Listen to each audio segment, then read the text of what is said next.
ఏదో ఒకనాడైతే ఇప్పుడు ఈ సెటప్ ఏర్పడింది. That much we need to accept, right? ఏదైనా ఒక ఆర్డర్లీ సెటప్ ఉంది అని అంటే it might have started at a point of time. ఆ టైం ఎంత ఉంటుంది అనేది దట్స్ ఎ డిఫరెంట్ థింగ్. ప్రస్తుతం మనం చూసేటటువంటి ఇప్పుడు ఈ సెటప్, ఈ సోలార్ సెటప్, ఈ 9 గ్రహాలతోటి ఉండేటటువంటి సూర్యుడిని పెద్దగా కలిగినటువంటి కుటుంబానికి సౌర కుటుంబం అని పేరు పెట్టుకున్నాం. ఈ సౌర కుటుంబంలో ఉంచి ఈ భూమి క్రమంగా ఏర్పడింది. భూమిలోంచి చంద్రుడు ఏర్పడ్డాడు, మిగతా గ్రహాలు కూడా సూర్యుడిలోంచి అట్లానే వచ్చాయి అని కూడా ఇప్పుడు మనకి వైజ్ఞానిక పెద్దల యొక్క నిరూపణ కదా. సో ఇది ఏర్పడి ఎంతకాలం అయి ఉంటుంది అనేది probably there are some millions of years. మనం చూసేటటువంటి ఈ భూమి, మనం ఇప్పుడు నివసిస్తున్న భూమి ఏర్పడి ఎంతకాలం అయి ఉండొచ్చు అంటే సుమారుగా ఒక 4000 మిలియన్ ఇయర్స్ అయి ఉండొచ్చు. 400 కోట్ల సంవత్సరాలు. ఏర్పడ్డ భూమి మీద వ్యవస్థితమైనటువంటి జీవన విధానం బహుశా 200 కోట్ల సంవత్సరాలు అయి ఉండొచ్చు. అంటే అంతకుముందు 200 కోట్ల సంవత్సరాల కాలం బహుశా దీని యొక్క క్రమంగా రూపుదిద్దుకోవడానికి, దీని మీద జీవరాశి నివసించడానికి కావలసినటువంటి పరిస్థితులు ఏర్పడడానికి పట్టు ఉండొచ్చు. 200 కోట్ల సంవత్సరాల దగ్గర నుంచి ఒక వ్యవస్థితమైనటువంటి జీవనం భూమి సాగుతోంది అని మనకి మన పంచాంగాల ద్వారా తెలుస్తుంది, రైట్? ఇది మన పంచాంగాల్లో ఇప్పుడు మనం చూస్తే 198,885,125 సంవత్సరాల క్రితం ఎప్పుడో మనకి పంచాంగం ప్రారంభమైంది. బ్రహ్మగారికి ఎలా ఆరంభమైంది వాళ్ళ సంవత్సరాలు రాస్తుంటారు. మోరార్లెస్ సైన్స్ కూడా ఆ సంఖ్యను అంగీకరిస్తోంది. ఎందుకంటే 2000 మిలియన్ ఇయర్స్ అయింది మనకి ఇప్పుడు ఉండేటువంటి షేప్ రావడానికి. అంతకుముందు ఇదంతా మొత్తం సముద్రంతో చుట్టుకుని మధ్యలో ఒక భూభాగంగా ఉండేది.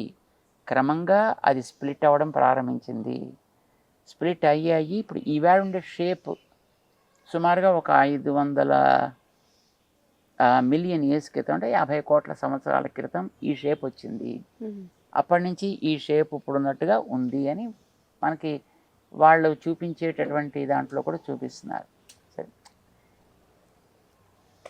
ఏడాది దాటితే ముందర ఏముంది అని మనకి అది ఎంత వెనక్కి వెళ్ళినా అది ఒకటే. అది 100 సంవత్సరాల, 200 సంవత్సరాల, 1,00,000 సంవత్సరాల, 1,00,00,000 సంవత్సరాల, 500 కోట్ల ఎంత వెళ్ళినా అది మనకి మన బుద్ధికి అందుతుంది తప్ప దానికి మనం ఎవిడెన్సెస్ చూపించి ఇది ఇలా అని చెప్పడానికి అవకాశం లేదు. ఈవెన్ మన కుటుంబాల్లో మనం చూసిన నాన్నగారి గురించి చెప్తాం, తాతయ్య గురించి చెప్తాం, ముత్తాత గురించి చెప్తాం, ఇంకా చేతనైతే ఇంకో 5-6 తరాలు ముందుకు పెడతాం. తర్వాత ఏముంది అని అంటే మనకు కూడా పెద్ద డౌటే, రైట్?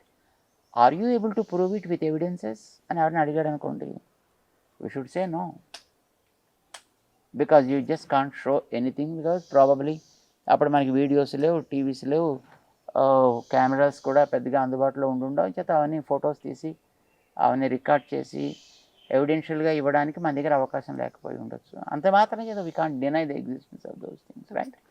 సో ఆల్సో ఈ కాల ప్రవాహంలో ఒక 200 కోట్ల సంవత్సరాల దాకా మనకి మన గ్రంథాల్లో కూడా దాని మీద మెన్షన్స్ చేస్తున్నారు.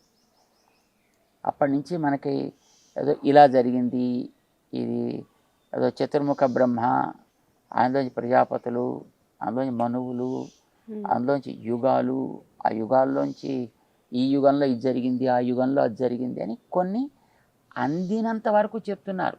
యూనో, అందడం 2 రకాలుగా ఉండొచ్చు. ఒకటి గ్రంథం ద్వారా అందచ్చు, లేదా బై వర్డ్ ఆఫ్ మౌత్. మా తాతగారు ఇలా నాకు చెప్పారు, మా పెద్దలు ఇలా మాకు చెప్పారు, so that much we know. వాళ్ళు గతంలో చెప్పినటువంటి వాళ్ళు ఎవరి మెప్పు కోసమనో, లేకపోతే ఏదో లాభాన్ని ఆశించో, లేదా ఎవరో మర్యాదలు చేస్తారనో బహుశా వాళ్ళు అలా చెప్పలేదు. వాళ్ళు what ever they head, they might have passed as it is. అంచేత వాడు చెప్పిన దాంట్లో తప్పు ఉంటుంది అని మనం అనుకోవడానికి లేదు. వాళ్ళకి ఏది అందిందో వాళ్ళు దాన్ని అందించారు. వాళ్ళు అందించడంలో ఒక్కొక్కసారి కొంత క్లారిటీ మిస్ అవ్వచ్చును. ఇప్పుడు ఒకే విషయాన్ని ఒకడు స్పష్టంగా చెప్పగలగచ్చు, ఒకడు కొంచెం చెప్పడంలో కొద్దిగా చిన్న లోపాలు ఉండొచ్చు. But that is okay. భూమి ఒకనాడు తన లొకేషన్ని కోల్పోయింది. అలా కోల్పోయేటట్టు చేసిన వాడెవడో ఉన్నాడు ఒకడు. వాడు మేబీ వాడు పెద్ద సైంటిస్ట్ అయి ఉండొచ్చు. హిరణ్యాక్షుడు అని వాడికి పేరు పెట్టారు. వాడు దీనికి ఉండే గ్రావిటేషనల్ పవర్ మీద వాడు బహుశా వాడు దాంట్లో పిహెచ్డి ఏవో చేసి ఉంటాడు. దాని మీద వాడు ట్రయల్ వేసాడు. Probably the scale was so high, earth lost her orbit. మనకి తెలుసును ఆర్బిట్ లూజ్ అయితే ఏమవుతుంది అనేది, అనంత ఆకాశంలోకి పోతుంది. సో అలాంటి స్థితిలో Varahaswami is another scientist, let us say. దీన్ని సేవ్ చేయడానికి వచ్చిన సైంటిస్ట్ అంతా ఆయన. సో ఆయన తనకుండేటటువంటి విజ్ఞానపు ప్రభావం చేత he brought it back to her own orbit and refixed it. మన కథను చూస్తే మనకు అట్లా అనిపిస్తుంది మనకి, రైట్? దీని వెనకాతలు ఏమైనా ఇంకొకటి ఏదో ఇది సాంకేతికంగా దేనని చెప్తుందా అనేది మనకి ప్రస్తుతం అవసరం లేదు. పని బట్టి దీన్ని సామాన్యులకు అందించాలంటే ఏదైనా ఒక మంచి స్టోరీ కింద అందించాలి. సో ఒక స్టోరీ చెప్పారు అని. వరాహ అవతారం, దాన్ని ఎత్తినటువంటి వాడు విష్ణువు. విష్ణువు అంటే అంతటా వ్యాపించి ఉండే ఒక పవర్. పదానికి అసలు అర్థం అది. విష్ణు అంటే వ్యాపించిన వాడు అని అర్థం. అంతటా వ్యాపించి ఉన్నాడు వాడు. ఎక్కడైనా ఒక చోట డిస్లొకేషన్ ఏర్పడితే దాన్ని మళ్ళీ ఆర్గనైజ్ చేసుకునే రెస్పాన్సిబిలిటీ వాడిది. అందుకోసం వాడి పేరు విష్ణు అయింది, వ్యాపించిన వాడు. వాడు ఇన్నిటినీ కూడా లోపలుండి బయట ఉండి కూడా దీన్ని ప్రొటెక్ట్ చేస్తూ ఉంటాడు కనుక వాడి పేరు నారాయణ అయింది. So whatever the names that you give, like Vasudeva, Narayana, Vishnu, Govinda, these are not different entities but different aspects of one reality. Okay. Govinda అంటే గోవుల్ని కాచేవాడు కృష్ణుడు అని అర్థం కాదు. ఓకే. గోవింద అంటే నువ్వు మాట్లాడేటటువంటి మాటలకి ఒక క్రమ పద్ధతిని ఇచ్చేవాడు కూడా గోవింద. ఓకే. రైట్? గో అంటే భూమి అని కూడా అర్థం ఉంది. భూమిని ప్రొటెక్ట్ చేసినటువంటి వాడు కూడా గోవిందుడే. ఓకే. యాక్చువల్లీ అక్కడ మనకి కృష్ణావతారంలో కూడా ఆయన గోవిందుడు అన్నప్పుడు గోవులని కాపాడినవాడు, గోపకులని కాపాడినవాడు, పర్వతాన్ని ఎత్తి రక్షించినవాడు, ఇవన్నీ అక్కడ మనకు కనిపిస్తున్నాయి. సో గో అంటే భూమి అని అర్థం కనుక వింద్ అంటే ప్రొటెక్టర్ అని అర్థం. గోవింద భూమిని ప్రొటెక్ట్ చేశాడు. ఒకనాడు భూమి డిస్లొకేట్ అయితే దాన్ని రీఆర్గనైజ్ చేసి దాన్ని ప్రొటెక్ట్ చేశాడు కనుక ఆయన పేరు గోవిందుడు అయింది. ఆ వేళ వరాహ రూపంలో ఆయన ప్రొటెక్ట్ చేశాడు దాన్ని. అది మనకి స్పష్టంగా తెలియడం కోసం భూదేవి ఆవిడని ఉద్ధరించాడు. భూమిలో కూడా ఒక రకమైనటువంటి లైఫ్ ఉంది. ఎందుకంటే లైఫ్ లేని ఉత్తమట్టి కాదు భూమి అంటే, దాంట్లో కూడా లైఫ్ ఉంది. అయితే ఆ లైఫ్ ప్రకటన అనేటటువంటిది ఎట్లా జరుగుతుంది అనేది రకరకాలుగా డిపెండ్ అయి ఉంటుంది. ఇప్పుడు మనిషిలో లైఫ్ ప్రకటన అంటే వీడి యొక్క హావభావ చేష్టల ద్వారా అవుతుంది. చెట్టులో లైఫ్ ప్రకటన అనేది అందులోంచి వచ్చేటటువంటి ఆకులు, పువ్వులు, కాయల ద్వారా ప్రకటన అవుతుంది. భూమిలో ఉండే లైఫ్ ప్రకటన ఎట్లా జరుగుతుంది? ఎక్కడైనా భూమి వచ్చి హాయ్ అని ఏమైనా మాట్లాడుతుందా? మాట్లాడుతుందా? మరి లేదు భూమి కదులుతుందా? కదిలితే దానికి ఎర్త్క్వేక్ అని పేరు పెట్టారు. అది ప్రమాదం. సో మరి భూమి యొక్క ప్రకటన ఎట్లాగా తన లైఫ్ని? ఇన్ని కోట్ల జీవరాశులకి కావాల్సింది ఏదో అది అందిస్తుంది. సో జీవరాశి యొక్క ఉనికికి కారణమై, జీవరాశి యొక్క బ్రతుకుకి కారణమైన దాంట్లో జీవం లేదు అని మనం అనలేము. సో భూమిలో కూడా జీవం ఉంది. ఈ జీవాన్ని నిరూపించడం కోసం దానికి భూదేవి అన్నారు. సో ఈ భూదేవి పైకి ఉద్ధరించిన తర్వాత చాలా భయపడిపోయింది. సో ఆ భయపడిపోయినప్పుడు ఆ భూదేవిని కాస్త ఓదార్చాడు ఆయన వరాహ రూపంలో. కానీ ఆ ఓదార్చిన తర్వాత ఇంకా ఆవిడకి కొంత సెటిల్ అవ్వడానికి టైం పడుతుంది కనుక ఆవిడతోటే తను ఉండాలి అని అనుకున్నాడు కొంతకాలం. అనుకుని ఆయన రావడం మనకి వరాహ పురాణం చెప్తుంది ఈ విషయాన్ని గురించి. భూమిని ఉద్ధరించిన తర్వాత ఎక్కడ ఉండాలి తను అని ఆలోచించుకున్నా అటు ఉత్తరం నుంచి, అంటే ప్రాబబ్లీ హిమాలయాల వైపు నుంచి ఆయన ఇలాగా దక్షిణంగా ఇన్ని యోజనాల దూరం వచ్చి తూర్పు సముద్రం దాకా వచ్చి, తూర్పు సముద్రం దగ్గర నుంచి పశ్చిమానికి ఇన్ని యోజనాల దూరంలో ఉండేటటువంటి కొన్ని కొండల్లో ఒక స్థానాన్ని ఏర్పరచుకొని ఇక్కడ నేను ఉంటా అని అనుకున్నాడు. అది ఇప్పుడు ఇవాళ తిరుమల కొండ అయింది. లాటిట్యూడ్ అండ్ ఆల్టిట్యూడ్ చాలా చక్కగా ఇచ్చింది మనకి పురాణం, ఆశ్చర్యకరంగా.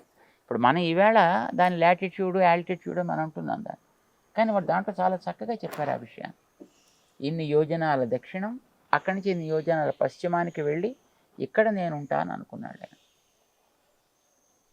అది ఒక కాలంలో, probably a few crores of years before.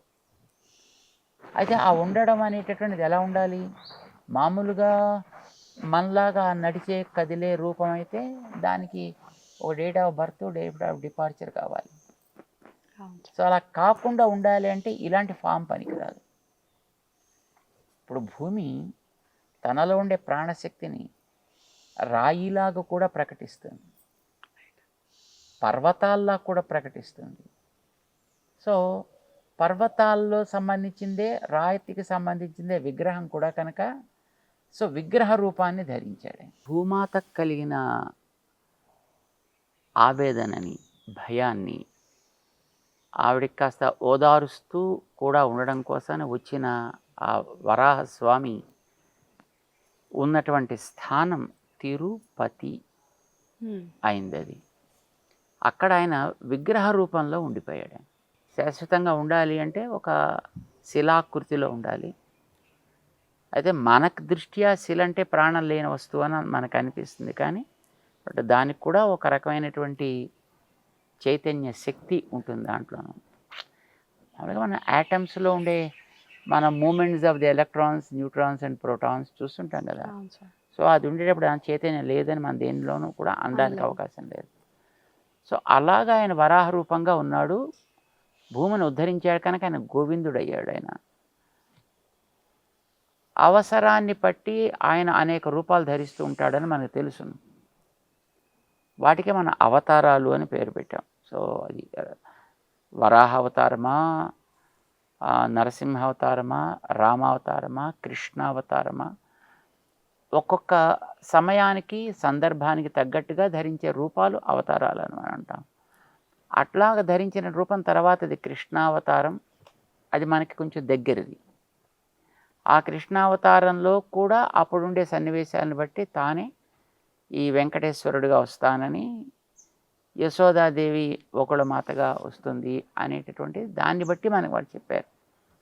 అంటే వాళ్ళే ఎగ్జాక్ట్గా వచ్చారా, ఒకళాదేవిగా యశోదాదేవియే మళ్ళీ వచ్చిందా అంటే కృష్ణుడికి తాను తల్లిగా ఉండి అంత ఉపచారాలు చేసిన ఆమె మళ్ళీ పుట్టుక ఉంటుందా అనేది అలా పక్కన పెట్టి తాను చేసినటువంటి సేవలని బట్టి, ఒకళమాలిక వెంకటేశ్వరుడికి చేసిన సేవల్ని బట్టి ఆవిడ యశోదా స్థానంలో ఆవిడని భావన చేశారు.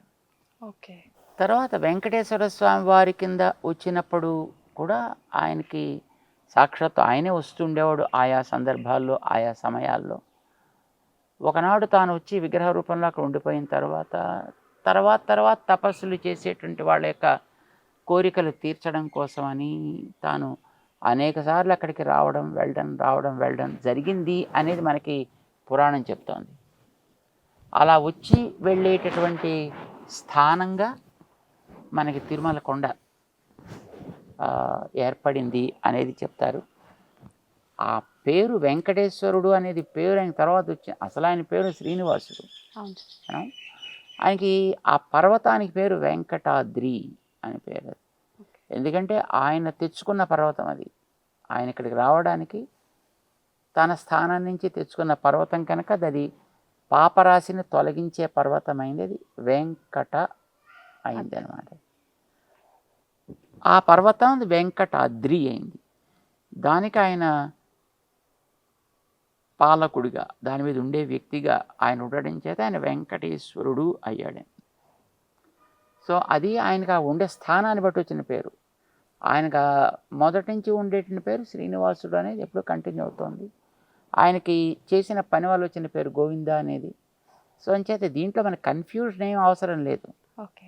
ఇప్పుడు గోవిందుడు, వెంకటేశ్వరుడు, కృష్ణుడు, అంతకుముందు రాముడు, అంతకుముందు వరాహ స్వరూపము, ఇవన్నీ ఒక కాలచక్రంలో ఏర్పడ్డ అవసరాలను తీర్చడానికి తను ధరించినటువంటి అనేక రూపాలు.